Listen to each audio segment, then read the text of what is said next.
যার কোরআনে আল্লাহ রাব্বুল আলামিন জিকির করেছেন যে সাহাবীরকে আমল দেখে আল্লাহ খুশ, আর আল্লাহর আহকাম বিধান পেয়ে সাহাবায়ে কেরাম খুশ, তাদের দ্বারা তো জেনা হয়েছে। তাহলে জেনার কি ফয়সালা হলো যে যদি কোনো অবিবাহিত যার বিয়া কিন্তু হয়নি, বেটা ছেলা হোক কিংবা বেটি ছেলা হোক, জেনাতে ধরা পড়ে, তাহলে কত কোড়া মারতে হবে তাকে? কত কোড়া মারতে হবে ভাই? জোরে বলেন না। 100 কোড়া মারতে হবে। একটু জোরে বলেন, কত কোড়া মারতে হবে? 100 কোড়া। কিন্তু আমাদের এলাকাতে কেমন কোড়া লাগায় জানেন? আপনাদের এলাকাতে কেমন আছে না আছে যে বিচার পঞ্চায়েতে বসলো, এবার 10 খান টাকারা ধরবে কমচি, বা 5 খান টাকারা ধরবে। যদি 5 খান টাকারা হয় তো এক বাড়ি লাগলো তো 5 বার হয়ে গেল। 10 খান করে ধরে তো 10 বাড়ি মারবে, 100 ঘন্টা হয়ে গেল। জি না, এটা কোড়া মারার এটা নিয়ম নয়। আর যদি বিবাহিত যদি ছেলে মেয়ে ধরা পড়ে তাহলে কিন্তু তাকে রজম করতে হবে। কিন্তু আমাদের বাস হিন্দুস্তানে এখানে ইসলামী কারণ চলে না, আমরা কোনোটাই সাজা করতে পারি না। একটু যদি বেশি করে লাগান আপনার ব্যাপারে কেস দায়ের করে দিবে। করবে কি করবে না? হ্যাঁ, যে বড় বাবু সিধাই নিকরা বলবে বড় বাবু আমাকে এরকম ভাবে মেরেছে, কিন্তু কি কারণে মেরেছে ওলা দেখা দেখি না আপনাকে চক করে ফেলে দিবে। এই জন্য মন্ডল সর্দার মুখিয়াজি মৌলভী সাহেব সমাজের যারা আছে এরা শরীয়ত কিছু করতে পারে না। খো খৈর যা হোক, আমি ওদিকে যাব না। খো তো সাহাবায়ে কেরামের দ্বারা থেকে ভুল হয়ে গেল, কিন্তু তওবা করলেন, তওবার কারণে আল্লাহ তাবারাক ওয়া তাআলা তার গুনাহ মাফ করে দিলেন। এবার আরেকটা মশলা শুনলেন, আজকে আমাদের এলাকাতে সমাজে একটু যদি শুধু ছেলে মেয়ে যদি গল্প করে, ওরে আল্লাহ, আর একজনের তখন ও শুধু গল্প করতে দেখবে, আইসা গ্রামে বলবে আবে আর শুনেছিস কিছু, দেখেছিস? কইছে কি আছে? কইছে আব্দুল্লাহর বেটি আর জামশেদের বেটাকে দেখেলাম, ওরে সুবহানাল্লাহ বলিস না আর কিছু, দিলে গ্রামে ঢোল পেটে। এরকম হয় না? হয় না? শুধু গল্প করতে দেখেছে ও, আর কিছু দেখেনি আর আগে। আর ও আইসে এমন ভাবে তেল মশলা লাগাবে যে বোরকা বিচার বসিয়ে দিবে। এবার যেমনি সমাজের লোক বসে গেল, এই তোরকে কতখানি কি হয়েছে বল। দুজনই বলছে না আমাদের কিছু হয়নি, বাস 4 লাখ 5 লাখ টাকা ফাইন হয়ে গেল। এই ভাই মুসলমান, আল্লাহ রসুলের হাদিস বলছে আপনাদের সামনে, সহিহ হাদিস। আল্লাহ নবীর জামানাতে একজন সাহাবী দোকানদার ছিলেন, দোকানদারি করত। খাজুর ছিল গ্রামে, দোকানে খাজুর, দোকানে সয়দা আছে। গ্রামের একটা মহিলা দোকানে সওদা কিনতে গেছে, যেমন আমাদের এলাকাতে যাই না, মা খালা বহিন দাদি নানি সাবুন কিনতে যায়, সারাপ কিনতে যায়, দরকার হিসেবে যায়। এবার আল্লাহ নবীর জামানাতে সেই মহিলা দোকান গেছে সওদা কেনার জন্য। এবার সেই সাহাবী কেমন যে লেগেছে তাকে, সেই মেয়ে ছেলেটাকে ধরে চুমা দিয়ে দিয়েছে।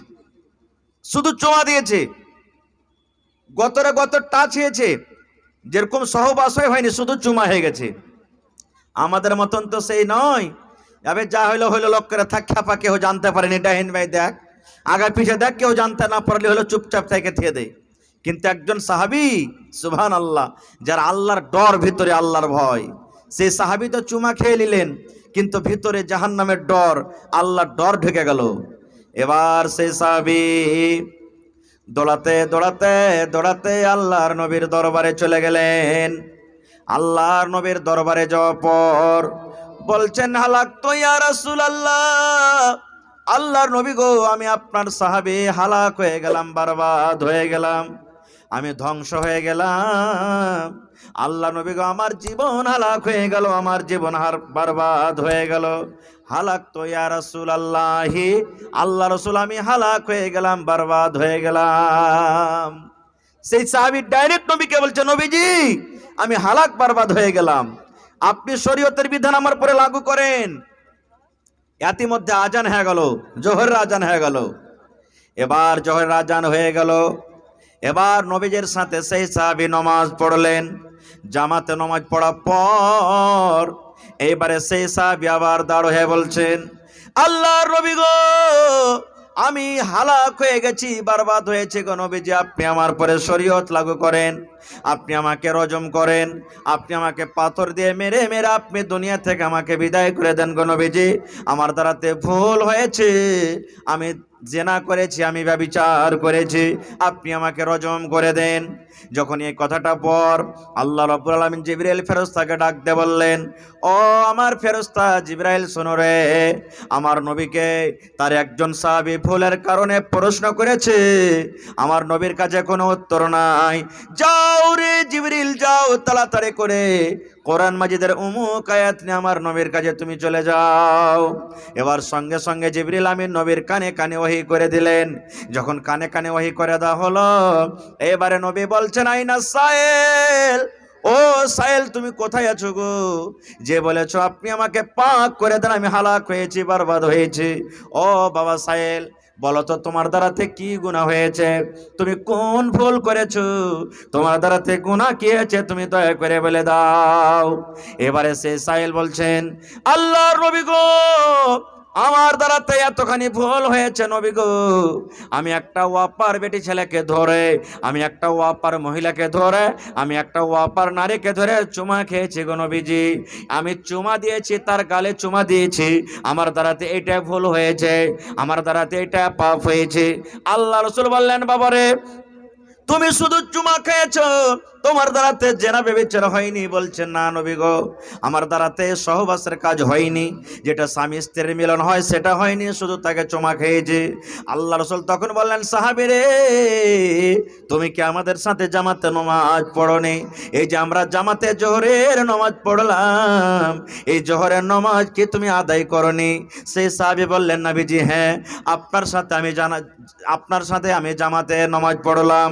এইবারে নবী বললেন, সাহাবী রে, আল্লাহ রাব্বুল আলামিন কোরআন মাজিদ নাজিল করে দিলেন। আল্লাহ কোরআনে বলেন, এ আমার সাহাবী, তুমি শুনে নাও, শুধু এই সাহাবের জন্যই করেন আয়াত নয়, কিয়ামত পর্যন্ত যত আল্লাহর নবীর উম্মত হবেন সমস্ত মানুষের জন্য এটা আয়াত, এটা হুকুম। আল্লাহ রাব্বুল আলামিন নবীকে বললেন, নবী তুমি বলে দাও, ওয়া আকিমিস সালাতা তারাফাইন নাহারি ওয়া যুলাফাম মিনাল লাইল। আয় আমার নবী, তুমি বলে দাও, ওয়া আকিমিস সালাত, নামাজ তুমি কায়েম করো, নামাজ তুমি কায়েম করো, তারাফাইন নাহার, দুইনের দুই কিনারাতে, ওয়াজুলাফাম মিনাল লাইল, মানে রাতের কিছু অংশ দেয়। 5 ওয়াক্তের তুমি সোজা কথা নামাজ আদায় করো, কেননা 5 ওয়াক্তের তুমি যদি নামাজ আদায় করো, ইন্নাল হাসানাত, নিশ্চয় নেকি যুহিবিনা সাইয়াত, নেকি করতে গেলে তোমার আপনি আপ তোমার গুনাহ শেষ হয়ে যাবে, নেকি করতে গেলে তোমার পাপ দূরে হয়ে যাবে, নেকি করতে গেলে তোমার গুনাহ মুছে যাবে। এজন্য সাহাবীরে, যাও যাও যাও, তুমি নেকি করো, নামাজ পড়ো। এই নামাজ তুমি বাদ দিও না। নামাজ পড়ার কারণে একটা মেয়ে ছেলেকে ধরে তুমি চুমা দিয়েছো, আল্লাহ রাব্বুল আলামিন নামাজের কারণে তোমার গুনাহকে আল্লাহ মাফ করে দিবেন। নারে তাকবীর। কিন্তু সুবহানাল্লাহ, এটা মনে করিয়েন না যারে হোসেন মাওলানা আওয়াজ করে গেছে যে বেটি ছেলেকে যদি ধরে চুমা দিয়ে দিই আর নামাজ পড়িতে মাফ হয়ে যাবে, মুনসাহির একবারে রাস্তাতে দাঁড় হয়ে যাবে আর বেটি ছেলেকে ধরে ধরে চুমা চাটি করব, পাপ হয়ে যাবে। জেনে শুনে যদি এরকম হয়ে গেল গুনাহ মানুষের দ্বারাতে, তাহলে এই সমস্ত আমলে আল্লাহ মাফ করবেন। আর বারবার যদি গুনাহ করতে থাকেন, তাহলে আরো একটা হাদিস শুনেন। আল্লাহ রাসূল একদিন সাহাবায়ে কেরামকে নিয়ে হাঁটছেন, রাস্তা দিয়ে হাঁটতে আছেন, একটা বড় ময়দানে নবীজি পৌঁছে গেলেন। এবার সাহাবায়ে কেরামের দল আছে। আল্লাহ রাসূল বললেন, সাহাবীরে তোমরা এখানে দাঁড়াও, ও আমার সাহাবীর দল তোমরা দাঁড়াও। এবার সাহাবায়ে কেরাম দাঁড়িয়ে গেলেন। নবীজি আদেশ করে দিলেন, যাও, কেউ ডান দিকে চলে যাও, কেউ দক্ষিণ দিকে চলে যাও, কেউ পশ্চিম দিকে চলে যাও, কেউ পূর্ব দিকে তোমরা চলে যাও। আর যাওয়ার পর যা তোমরা কিছু পাবে তোমরা এক জায়গাতে জড়ো করে দাও। যে পাটখড়ি পাবে পাটখড়ি জমা করে দাও, যে পাথর পাবে পাথর জমা করে দাও, যে কয়লা পাবে কয়লা জমা করে দাও, যে লকড়ি পাবে লকড়ি জমা করে দাও। যার সামনে যেটা আসবে রে সাহাবী, তোমরা চলে যাও। আর যাওয়ার পর যা কিছু পাবে তোমরা এক জায়গাতে তোমরা নিয়ে এসে জড়ো করে দাও। এবার সাহাবে কেরাম চলে গেলেন ময়দানে মাঠে। কেউ পাথর লেসে জমা করে দিলেন, কেউ কয়লা লেসে জমা করে দিলেন, কেউ পাটখড়ি লেসে জমা করে দিলেন, কেউ ইট লেসে জমা করে দিলেন। জমা করতে করতে করতে করতে সুবহানাল্লাহ, যেমন এই দেখবেন মাকড় ঢের হয়, ধানের ঢেরি হয়, এই মতো একটা খুব বড় ধরনের ঢেরি হয়ে গেল। এবার সাহাবায়ে কেরাম বলছেন, ইয়া রাসূলুল্লাহ, আল্লাহ নবী গো, কেন আপনি এগুলো আমাদেরকে জমা করার আদেশ করলেন?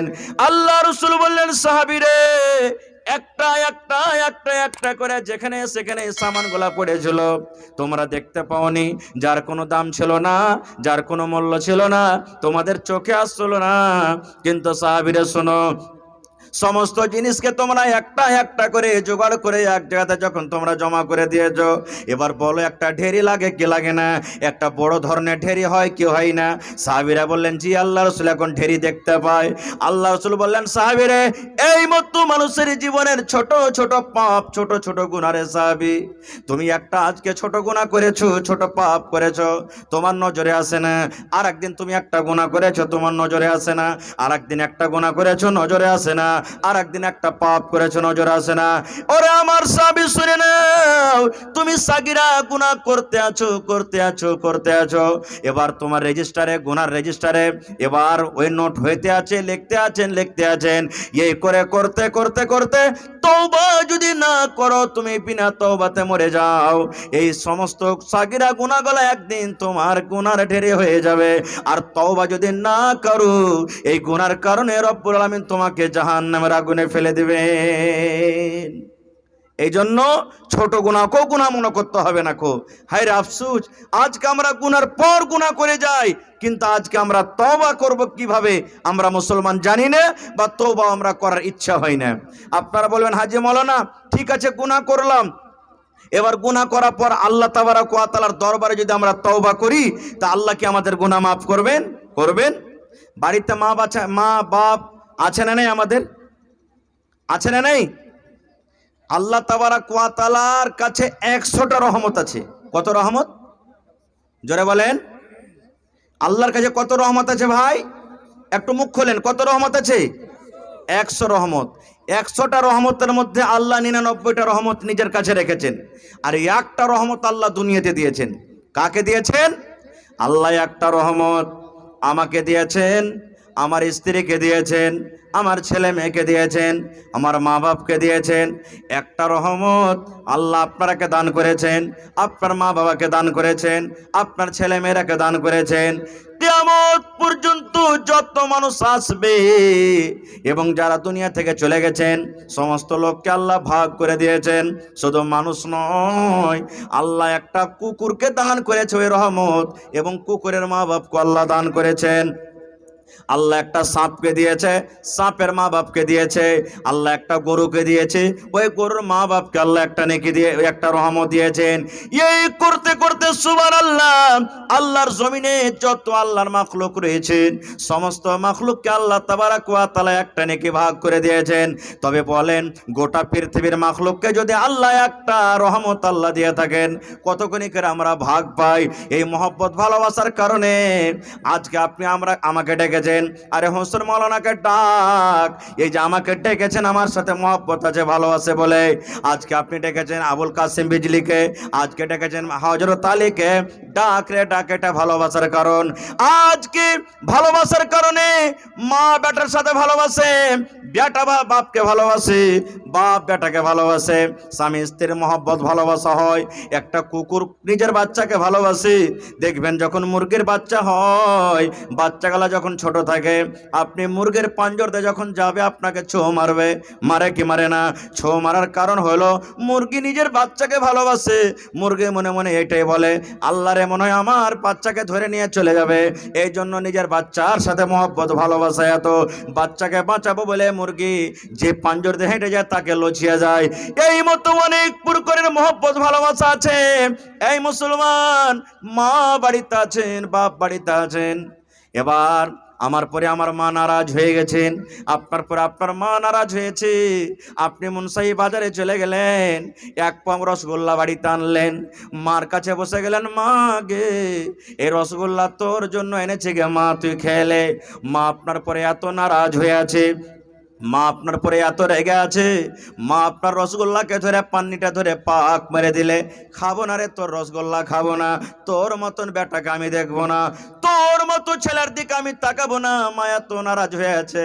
এরে আমার মুসলমান, এবার আপনি সেদিনে কিন্তু বাদ দিয়ে দিলেন, পরের দিন আবার বাজার চলে গেলেন। মা গে, এক ঠেলে মিষ্টি করে পান এনেছে গে মা, পানটা তুই খেলে। মা কিন্তু নারাজ হয়ে আছে, সেদিনও কিন্তু আপনার হাতের মা খেলো না। থাকতে থাকতে থাকতে এবার বড় ধরনের একটা মাছ কিনে এনেছেন, এবার মার কাছে আপনি রান্না করে নিয়ে চলে গেছেন। মা গে, আপনার জন্য কত সুন্দর করে মা মাছ এনেছে, দয়া করে তুই খেলে। ওরে মুসলমান, এবারও সেই দিনে কিন্তু আপনার মা মাছ খেলো না, কারণ আপনার পরে নারাজ হয়ে আছে। একদিন গেল, 2 দিন গেল, 3 দিন গেল, 4 দিন গেল, এই করতে করতে হঠাৎ করে চোখ দিয়ে আপনার ঝরঝর করে পানি ঝরছে। সুবহানাল্লাহ।